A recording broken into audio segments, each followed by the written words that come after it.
Lors de l'exorcisme, lors d'un rituel d'exorcisme, la personne possédée peut manifester un ou plusieurs troubles de personnalité. Ceci lorsque la personne est possédée par plusieurs démons en même temps. Et on voit cela dans le livre de Dina et Wa. Donc, eux, ils vont dire 1 Samuel, chapitre 24, au verset 4 dans la Bible. 3 jours après, le démon guerrier de haut rang s'empara de Nyongi, virgule, qui se mit à divaguer dans son propre palais. Donc, le démon, c'est ça qu'on appelle, quand tu vas divaguer, c'est le trouble de la personnalité. D'autres vont dire, d'autres personnes vont être possédées et diront que tiens, je suis Napoléon, je suis Gengis Khan. Ils vont donner des noms de certains personnages que certains historiens vont donner.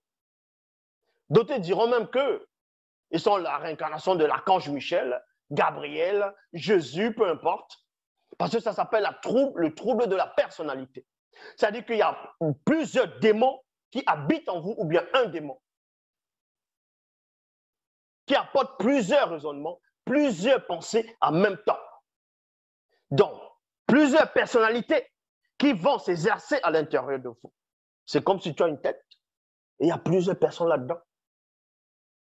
Tu vas commencer à divaguer. C'est ça, les troubles de la personnalité.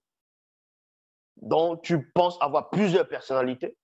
À un moment, tu es là, tu raisonnes de telle façon. En gros, tu penses que tu es un prophète ou bien tu penses que tu es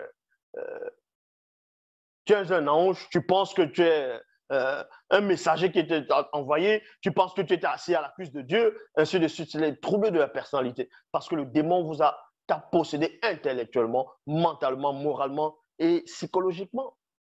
Et même spirituellement, dans l'intellect de ton esprit.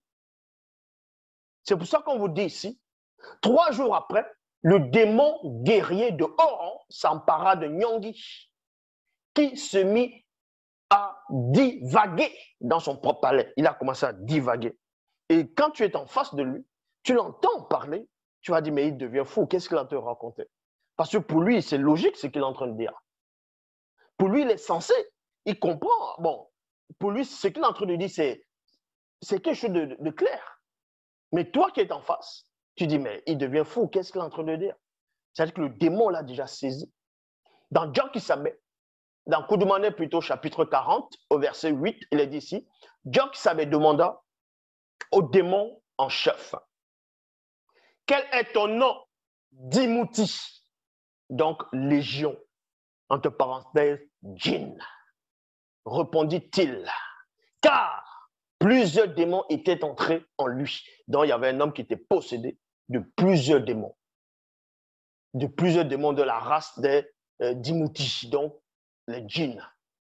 Et comme j'avais expliqué une fois, les démons, il n'y a pas de bons djinns. Tous les djinns sont mauvais. Et les djinns travaillent beaucoup avec les démons pitons et les démons familiers. Parce que les djinns, ce sont l'espèce de démons qui initient beaucoup de personnes dans la sorcellerie. Démonologie dévoile toutes ces choses. Donc cet homme avait plusieurs personnalités. Sans cela où même le catholicisme romain, même dans les films, ils ont essayé d'essayer de montrer cela. Quand ils font des films, les séances d'exorcisme, comment telle personne est possédée, il y a plusieurs voix qui sortent en même temps. Il y a peut-être la voix au ralenti, la voix à l'envers. Il parle plusieurs langues en même temps. Il y a une voix, en fait, plusieurs sons sortent en même temps, comme si tu parlais en l'envers. Après, quand on essaie de décortiquer, ils disent que non, c'était en latin, c'était l'hébreu, et ainsi de suite. Ces démons sont très forts dans la ruse. Il y a des personnes sur la terre qui sont possédées, mais elles ne savent pas qu'elles sont possédées. C'est par rapport à leurs idées, à leur acceptation, à leurs actes, les comportements. qu'on voit que ces personnes sont possédées. Pour d'autres, ça peut être mental, moral, spirituel, psychique, ainsi de suite.